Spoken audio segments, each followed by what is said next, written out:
ಮಾಗಡಿ ಪಟ್ಟಣದ ಕಲ್ಯಾಣಿ ಪುತ್ತಲ ಗಣಪತಿ ದೇವಾಲಯದಲ್ಲಿ ಮಾಜಿ ಶಾಸಕ ಎ. ಮಂಜುನಾಥ್ ಸುದ್ದಿಗೋಷ್ಠಿಯಲ್ಲಿ ನಡೆಸಿ ಗಣಪತಿ ದೇವಾಲಯದ ವಿಚಾರದಲ್ಲಿ ಶಾಸಕ ಎಚ್. ಸಿ. ಬಾಲಕೃಷ್ಣ ಸೋತಾಗ ಒಂದು ಮಾತು ಗೆದ್ದಾಗ ಒಂದು ಮಾತು ಹೇಳಿದ್ದಾರೆ.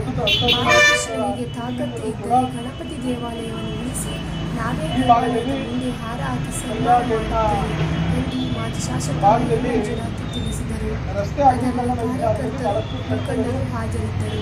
ಪ್ರಾರಂಭ ಆಗಿದ್ದು ಕೂಡ ಸೂಕ್ಷ್ಮವಾಗಿ ಗಮನಿಸಿದ್ದೇನೆ. ಮಾನ್ಯ ಶಾಸಕರು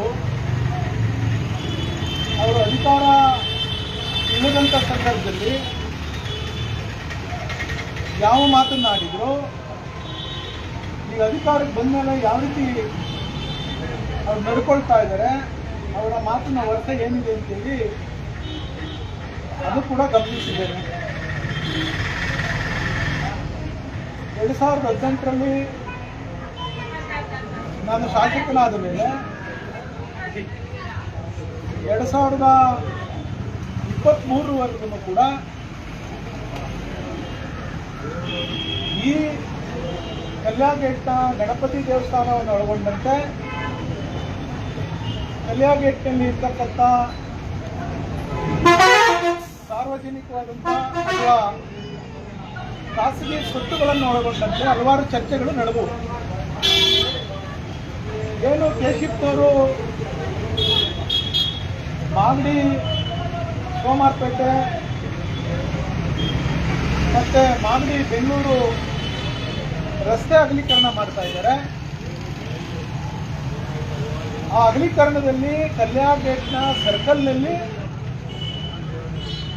ಖಾಸಗಿ ಸ್ವತ್ತುಳ್ಳಂಥವ್ರಿಗೂ ಕೂಡ ವ್ಯಾಪಾರಸ್ಥರಿಗೂ ತೊಂದರೆ ಆಗಬಾರ್ದು, ಗಣೇಶ ದೇವಸ್ಥಾನ ಕೂಡ ತೊಂದರೆ ಆಗಬಾರ್ದು ಅಂತೇಳಿ ಹಲವಾರು ನಾಗರಿಕರು, ವಿಶೇಷವಾಗಿ ಕಲ್ಯಾಗೇಟ್ನ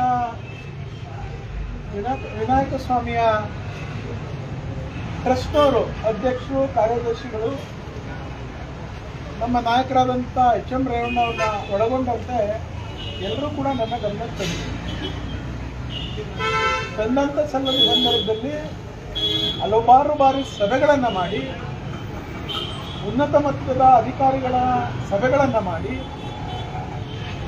ಇದು ಯಾವ ರೀತಿ ಯಾರಿಗೂ ತೊಂದರೆ ಆಗದ ರೀತಿಯಲ್ಲಿ ಇದನ್ನು ಮಾಡ್ಬೋದು ಅಂತೇಳಿ ಚರ್ಚೆಗಳನ್ನು ಮಾಡಿ, ಆ ಮಿನಿಟ್ಸ್ ಆಫ್ ಮೀಟಿಂಗ್ನ ಎಲ್ಲವೂ ಕೂಡ ರೆಕಾರ್ಡ್ನಲ್ಲಿ ಇದೆ. ಅವತ್ತು ಬಾಲಕೃಷ್ಣರು ಚುನಾವಣೆಯಲ್ಲಿ ಸೋತಿದ್ರು. ಇದೇ ಗಣಪತಿ ದೇವಸ್ಥಾನದ ರಥೋತ್ಸವ ಕಾರ್ಯಕ್ರಮ, ರಥೋತ್ಸವಕ್ಕೆ ಬಂದು ಇದೇ ಗಣಪತಿ ದೇವಸ್ಥಾನದ ಮುಂದೆ ಒಂದು ಹೇಳಿಕೆ ಕೊಡ್ತಾರೆ. ನಾನು ಅವ್ರನ್ನ ಕೇಳಕ್ಕೆ ಬಯಸ್ತೀನಿ,